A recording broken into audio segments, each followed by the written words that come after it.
this is absolutely fascinating. In the United Arab Emirates, the UAE, you know, one of those little kind of, it's almost a city-state, one of those little tiny countries in the Gulf of, was that the Persian Gulf if they're on, or the Gulf of Arabia, or whatever. And anyhow, they're in the Middle East, one of these oil barons. They have passed a law that says that if you swear at somebody online, then you can go to jail or be hit with a large fine.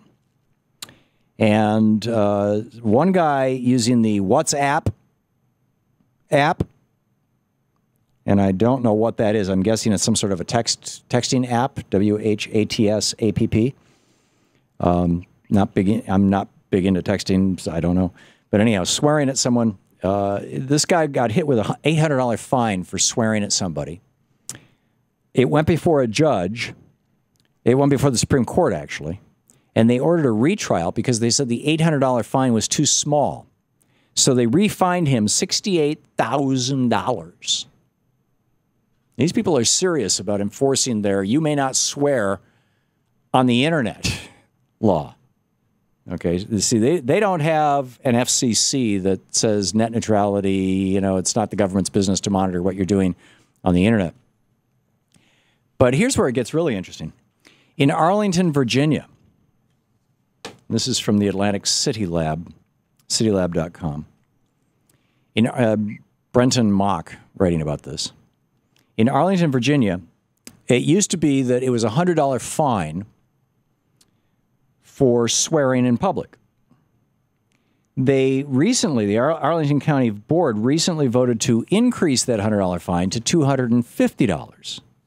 Now, what's really interesting about this is it's not that Arlington wants to make sure that Arlington is a fairly safe white suburb, you know, upscale, whatever.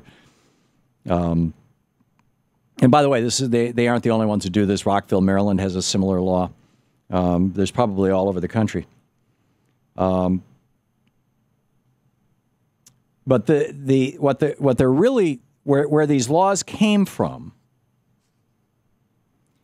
is back in the day. I've told this story when we moved to Atlanta, and I to this day I've not been able to absolutely verify this, but I've heard it from so many sources. When Louise and I moved to Atlanta, and I joined this men's businessmen's group that we got together every month, and one of the guys in the group was on the Atlanta City Council. Actually, he got elected to the city council a year or so after we got to know each other. And another one was, there were several lawyers, and there was a couple college professors. It was a fascinating group of guys. In fact, every month I get their emails about when they're going to get together at what restaurant and send them greetings. We called it the Terminus Club because Terminus was the original name of Atlanta. It was the rail terminus. And back in the day, back in the 19th century, early 19th century. And what I learned was, there's a Peachtree Street that runs to the middle of Atlanta, and there are like 38 or 37 or 39 Peachtree Streets around Atlanta. And this is the big joke in Atlanta. People say, where do you want to meet? How about on Peachtree Street? Right. How about at the corner of Peachtree and Peachtree? Because, Peachtree Street runs into Peachtree Road, which runs into Peachtree Place, which runs it. And apparently up until the 1960s, there was a law in the books that went back to Reconstruction that said that it was illegal for a person of color to walk, live, or work on Peachtree Street. And so as the city grew, every new white suburb wanted to define itself as a white suburb by running a Peachtree Street right through the middle of it. In other words, it was all about race. Well, it turns out that these anti-swearing laws are excuses, essentially, for police to jump on black people. Black people don't have a corner on swearing, right? White people swear just as much as black people do, as far as I know. But the cops are not monitoring the white people. They're not jumping on them. They're not looking for an excuse to run them out of town or throw them in jail or hit them with a fine. And like I said, the city just raised the fine to $250. And if you can't afford to pay it, then you go to jail, and then you get fines. And, you can end up owing thousands, tens of thousands of dollars for swearing. Police officer comes up and says something, and you say something, and then you say, Well, damn, or hell, I didn't do that. Oh, you just swore. Okay, $250. Put the cuffs back in the car.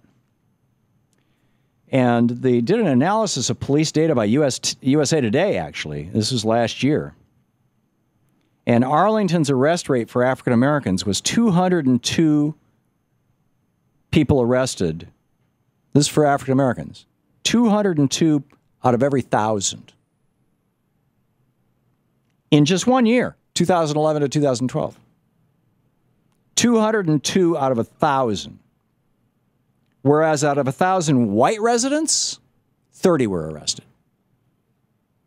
And this law is often combined with the drunken disorderly law. And so most of the white guys who got arrested, white people who got arrested, were arrested for actually being, falling down drunk in public. And these laws, go back to, well, here, there was a PBS series called Slavery by Another Name, and I'm quoting from it. With these laws, there was a huge increase in the number of blacks arrested and convicted and then forced to labor under two systems, convict leasing and peonage. Many black men were picked up for these minor crimes or on trumped-up charges, and when faced with staggering fines and court fees, they were forced to work for a local employer who would pay their fines for them. In Southern courtrooms, men of color were ensnared into peonage primarily through two methods. In many cases, defendants were found guilty of real or fabricated crimes and were fined for both the crime and additional court fees. When the men were unable to pay, a local businessman would step forward to pay the fines. The convict would then sign a contract agreeing to work without pay until the debt was paid off. Now, this is what Michelle Alexander writes about in her book, The New Jim Crow, is that our police system has become the new Jim Crow. So it's not that we're becoming like the United Arab Emirates where, the thought police are monitoring your chats and the morality police are looking for dirty words. It is white communities figuring out new ways to enforce basically laws to keep black people out, or white power structures in black communities, like we saw in Ferguson, where the community was more than 70% black, but the entire the mayor, the entire city council, the entire power structure, the city, the chief of police were all white. And what did they do? They managed to extract millions of dollars a year from the black community through these kind of things. Michael Brown was executed for his original crime of jaywalking. Remember that? He was jaywalking. He and his friend were walking down the middle of the street. And that cop whose name has escaped me now, Scott somebody, whatever his name was, that cop who ultimately killed Michael Brown originally stopped him for jaywalking. It's still here, right? We're still living in Jim Crow. It's just changed its name. As Joe Madison says, it's not Jim Crow anymore. It's James Crow, ESQ, Esquire.